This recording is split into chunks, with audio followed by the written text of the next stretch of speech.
Today we're going to talk about an alternative protocol for erectile dysfunction. Now I just need to get something out of the way. When you look up erectile dysfunction in Wikipedia, this is what it says. It says the Food and Drug Administration does not recommend alternative therapies to treat sexual dysfunction. Many products are advertised as herbal Viagra or natural sexual enhancement products, but no clinical trials or scientific studies support the effectiveness of these products for the treatment of ED. So I'm going to tell you right now, that is absolutely a lie. If you look up randomized controlled studies, human studies on alternatives to Viagra, you will find quite a few. In fact, I'm going to put a handful down in the description so you can check them out. These are natural alternatives that show significant improvement for erectile dysfunction. There is a lot of research. I think that statement is really protecting the drug companies because they like to sell Viagra. And if you have erectile dysfunction, you're going to be very happy because I'm going to show you quite a few things to improve that situation. First question is, what is erectile dysfunction? And is it the same as lowered testosterone? No. Testosterone controls more libido, your muscles, especially as you age. If you have enough testosterone, your overall mood will be better. If you have low testosterone, you'll be more depressed or have more anxiety. But you can have normal testosterone and still have erectile dysfunction. Today, we're going to show you what to do for this condition right here. Erectile dysfunction is one of the earliest signs of vascular disease. That's right. If we take a look at your arteries, the inside of the arteries are lined with this single cell layer called the endothelial layer. And so what erectile dysfunction is, it's a problem with the vascular system. That layer of cells is not working correctly. There's certain things in your body that signal the relaxation of your arteries to open up, vasodilate, and allow blood flow. And I'm talking about blood flow into your private parts. That molecule is called nitric oxide. In animal studies, when they completely blocked nitric oxide, there was a complete failure with erections. Nitric oxide can lower or inhibit testosterone. And there is some truth to that. But there's also some truth that nitric oxide can increase testosterone. So how can you have these two conflicting ideas? When you have super high levels of nitric oxide, that can inhibit testosterone. When you have mild or normal levels of nitric oxide, then you will trigger the increase of testosterone. And so with all the natural remedies and lifestyle actions I'm going to talk about, you're not going to get a massive high level stimulation of nitric oxide. But you do get a massive level of nitric oxide when you're taking Viagra or when you get chronic inflammation. The nitric oxide comes in there and acts as a substitute for oxygen. So in other words, you don't have to worry about nitric oxide inhibiting your testosterone. Check this out. When you're 20, you have a full amount of nitric oxide, right? You have a lot of nitric oxide. It's working fine. You can get erections. You have no problem. And then when you get into your 30s, that nitric oxide starts to decrease a little bit. So now you're at 85%. In your 40s, you go down to 70%. At 50, you're at 55%. At 60, now you're down to 40%. And then at 70, you're down to 25%. Now that is a problem. We no longer have the ability to relax the vascular system to allow blood flow. And so with erectile dysfunction, the person either cannot get an erection or they can't maintain an erection because they don't have this nitric oxide. So then what people do is they take something called Viagra. But the question is, does Viagra increase nitric oxide? No, it actually doesn't. It gets rid of something else that causes this degradation or erasing of nitric oxide. So then you can maintain more nitric oxide in your system for a little bit, okay? The problem with Viagra is it does come with some minor complications, headaches, flushing, low blood pressure. But there's some more serious ones like a heart attack, a stroke, permanent hearing loss. Another side effect is when you're looking at things, everything looks blue. And prolonged erections that can lead to damage in your penis. Other than that, you're perfectly fine. This is why I'm doing this video, to give people alternatives, things that are safer, things that potentially can help you, that don't give you a bigger problem than you're trying to solve. And the problem is when you get older, you're losing your muscle mass because of this testosterone. And testosterone also helps decrease inflammation. It helps your insulin work better, helps your blood sugar. It's even involved with protecting you against bone loss. But the big thing that people think about with testosterone is libido, interest in sex. What we're dealing with as we age, when we lose this nitric oxide, we're actually losing oxygen too. And so eventually what happens is we get more what's called hypoxia, which is a lack of oxygen. And with inflammation, you also have a lack of oxygen. And that creates a lot of damage because now we're getting fibrosis. We get scar tissue. And then if you get scar tissue in your penis and you get plaquing, then you definitely have circulatory problems, just like in your arteries, right? You don't get blood flow. And so that creates a big problem. The primary thing that really starts this whole problem is insulin resistance. And that has to do with the consumption of a lot of extra sugar and refined carbohydrates early in your life. And it starts to create a lot of inflammation in the arteries. So if insulin increases nitric oxide, and when you eat a lot of carbohydrates, you're increasing insulin, shouldn't that work to your advantage? Well, no, because you develop insulin resistance. As soon as you start increasing insulin more and more and on a regular chronic basis, your body's like, this is too much. We have to block this. We have to create resistance. So now you develop insulin resistance, and now insulin does not work. So in reality, you become insulin deficient when you have insulin resistance. And also the fuel, glucose, that's supposed to be pulled in with insulin doesn't really go in. So we literally start to starve our muscles and our body. And so it doesn't get the fuel it needs. And so the elephant in the room is that we need to focus on fixing this insulin resistance as fast as we can. I'm going to show you how to do that. Another common cause for erectile dysfunction is other medications, especially the SSRIs. For like antidepressant, anti-anxiety medication.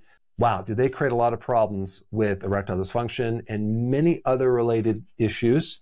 Also beta blockers, that's for blood pressure, diuretics, 5-alpha reductase inhibitors. These drugs are mainly for prostate enlargement or hair loss, but they have a side effect of creating erectile dysfunction. So now let's dive into the protocol. How do we increase nitric oxide? Because that's immediately going to increase more blood flow and help erections. Apparently, beets are at the top of the list to increase nitric oxide because they're loaded with nitrates, and I'm going to recommend them because they're a natural source. You can actually eat beets. You can also have beet juice powder because it's super concentrated. Out of all the things you can do to increase nitric oxide, beets are at the top of the list at 200%. But I lied. There's something even higher. That's arugula. That's more than 200%. However, arugula is usually not eaten in the quantity as you could consume with beets, especially if it's in a beet powder, a juice powder. So technically, arugula should be up here, but because it's easier to consume more beet juice than arugula salad, I put beets at the top of the list. One thing you should think about is just doing a arugula beet salad on a regular basis, okay? And then number 3 is exercise. Exercise is a very potent way to increase nitric oxide.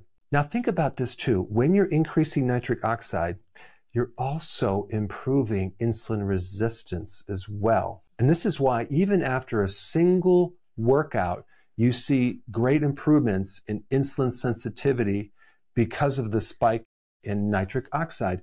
80 to 100% increase in nitric oxide after an exercise. Now, what type of exercise would be best to increase nitric oxide and testosterone?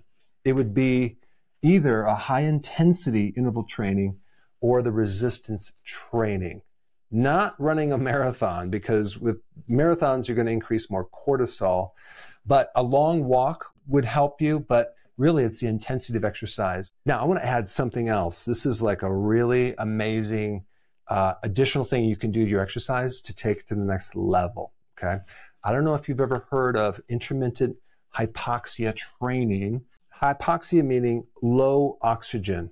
It involves wearing a mask to restrict your air simulating high altitude training. Because when you're climbing a mountain, there's lower amounts of oxygen at that level. And so if you work out with this mask and you're restricting just, it could be 10 to 15 to 20 seconds of air, bringing it down to a certain degree, and then you're taking it off and you're exercising back and forth. There's a whole technique to this. You're going to stimulate more capillary growth to the entire body.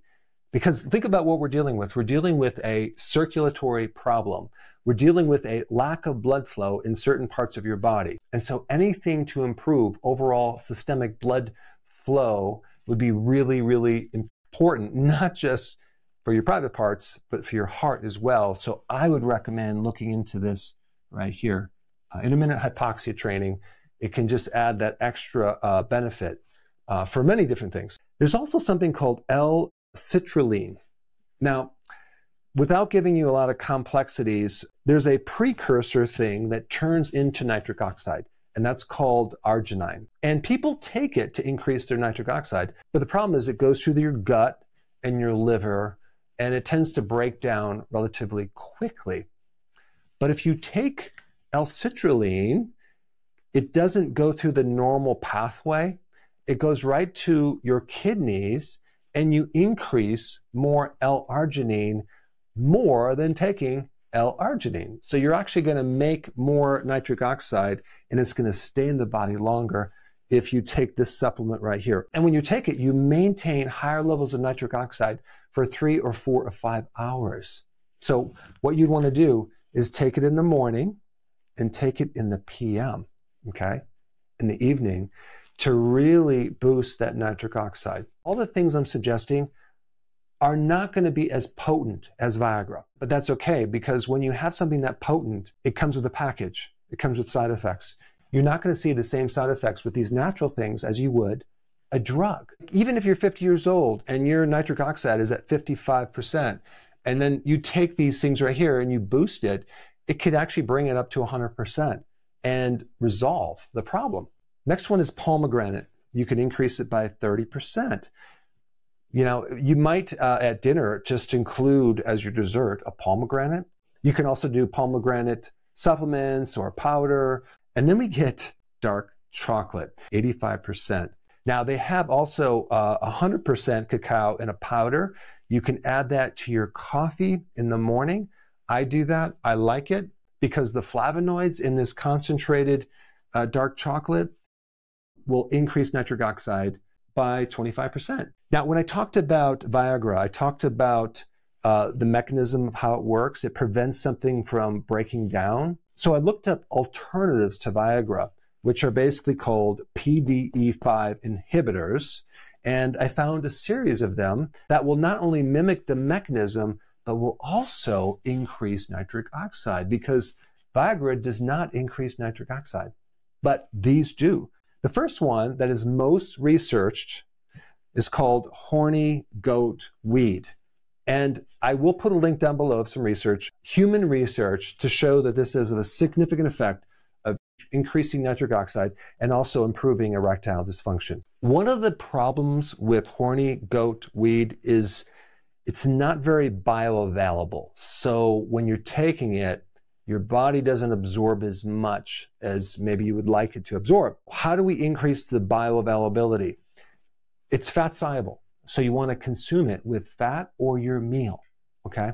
You can also add that black pepper to increase the absorption as well. The next one is Panax ginseng. This will increase nitric oxide and also decrease the loss of nitric oxide. When they did the studies comparing to a placebo, this showed significant improvements. The next one I'm going to talk about is saffron. Saffron does trigger a mild increase in nitric oxide, but it does some other things as well. It works on the central nervous system, especially on your mood and your neurotransmitters. So if you are slightly depressed or have anxiety, that's probably the one that you might want to focus on. And then we get to ashwagandha. This is an adaptogen. I normally recommend this for the adrenals because it lowers cortisol and it increases testosterone, but it also increases nitric oxide. So as I go through these, you want to kind of just see which one matches your condition. Do you have more stress? Do you have more depression or not? And then you can take whatever you need accordingly. And ashwagandha works really good if someone's going through stress because it increases the tolerance to stress. If you have known arterial problems, let's say you have diabetes or you have a history of heart problems, and you've had it for a long time. You may have fibrosis and plaquing. They can do certain tests, I think ultrasound tests and other tests, to actually visualize plaquing in your penis. If you have that, there is something else that you might want to consider. It's called shock wave therapy. It creates this vibration. You actually apply it to your penis and it actually breaks up scar tissue. So there's some really interesting research on that. But again, you only want to take this if you have the problem that this deals with. So if you don't have fibrosis and you don't have this endothelial issue, then it's not going to really work, but it can stimulate more growth of capillaries and things like that. All right, number one, fix insulin resistance. You need to go on a low-carb diet, cut out the sugars, cut out the starches. Now, what's interesting about insulin resistance is that that develops for 15 to 20 years before you even become a pre-diabetic. So a lot of people consume a lot of sugar. You can't really depend on this test called the A1C. That's a measurement of 3 months of blood sugar. If that insulin is pulling the sugar out as fast as you're eating it, especially in the earlier stages of insulin resistance, it might show normal. One of the best tests to do is a fasting insulin test, okay? That'll really show you the picture of what's going on well before you get prediabetes. So you want your fasting insulin to be below like 7 or even below 5. Mine is at 2. I like to keep it really low. I don't have a lot of sugar in my diet. Number 2, arousal. To trigger erections, there are various things that involve your eyes looking at something, your skin, touch, which by the way is the most powerful stimulus, your mind, and even a scent. When you get aroused, you have these triggers that trigger what's called the parasympathetic nervous system. But it's the parasympathetic that triggers this nitric oxide, okay? So in other words, if you're trying to get an erection and you are under stress, it's just going to shut things down. There's a couple little things that you might want to do to quickly put your body into the parasympathetic mode. Nasal breathing. Breathe out of your nose slowly. It's going to increase more CO2, which is going to increase more oxygen, and it's going to pull you out of the sympathetic and put you into the parasympathetic. Nasal breathing, okay? And making sure your breathing is very even and relaxed. It's going to pull you out of the sympathetic nervous system, and it's going to help you increase nitric oxide. We've already talked about exercise, okay? We talked about intermittent hypoxia training. There's cofactors that you want to make sure that are in your diet. Zinc, not just for increasing testosterone, but also to help with insulin resistance, to help with erectile dysfunction, probably one of the most important minerals. The B vitamins are cofactors, very, very important to actually beef up or increase nitric oxide. Then we have vitamin D, which is very important in increasing nitric oxide, probably more than any other nutrient. Number 6 is not sleeping. When you don't sleep, you're creating stress and you don't let your body build up the reserve of nitric oxide. For years, I pushed myself to try to get more things done. And I wake up at 4 o'clock in the morning. It was the worst thing I could have done, especially for my vascular system and my overall health, and nitric oxide. So sleep is super important. In fact, you can do all these things right here. And if your sleep is not good, if you're not sleeping at least 7 to 8 hours, then none of these are going to work. Sleeping in a cooler temperature is going to be very, very important, especially at night, because that cooler temperature will push you into the deeper sleep. Pink noise is probably one of the best things to induce a deep sleep, more than white noise. And then number 7, if you're consuming alcohol, that can nullify your benefits, okay? With testosterone and also erections. Seed oils go into the membranes, into your blood vessels, and they make things very inflamed. So you want to get off the seed oils as well and increase the omega-3 fatty acids from fish oils. Very important. Cod liver oil is one of the best because it gives you vitamin D and vitamin A with the omega-3s. So this is really important, but you might not notice the results right away when you take omega-3.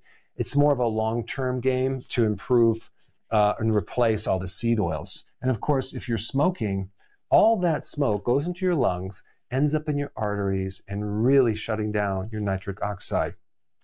Cold therapy, going to a cold immersion or a cold shower, help push the blood out of that area and create a vasoconstriction. And then there'll be a compensation, a vasodilation right after that to increase circulation in your private parts. And this is another therapy that's been tested in research, and there's some interesting data behind that. Now, I wanted to add something to this video, very important. What I did is I went through all the credible randomized control studies looking for what has the greatest impact on improving erectile dysfunction, but mainly for lifestyle changes, natural things, nutrition, etc. And some of these interventions I have not talked about, so I'm going to add them right now. There's 8 of them, starting with number 1, intensive lifestyle activities combining exercise, weight loss, and a healthy diet. Number 2, Kegel pelvic exercises. Apparently, that creates a lot of blood flow in the pelvic area, and it helps to trap some of the blood in the venous system. And it's also good for urination dribbling. 40% regained normal erections, 34.5% improved, and 25.5% had no change. 40% regained normal function? That's huge with just an exercise. It doesn't cost anything. Number 3, regular aerobic exercise. That means consistent exercise over a period of time. Number 4, L-arginine plus Pycnogenol together. Number 5, Panax red ginseng. And number 6 is niacin. That's vitamin B3. Number 7, treating sleep apnea. And number 8, acupuncture. But before you go, this right here, sleep, is super, super important. And I just want to make sure that you're sleeping at least 8 hours every single night, and you know exactly how to do that.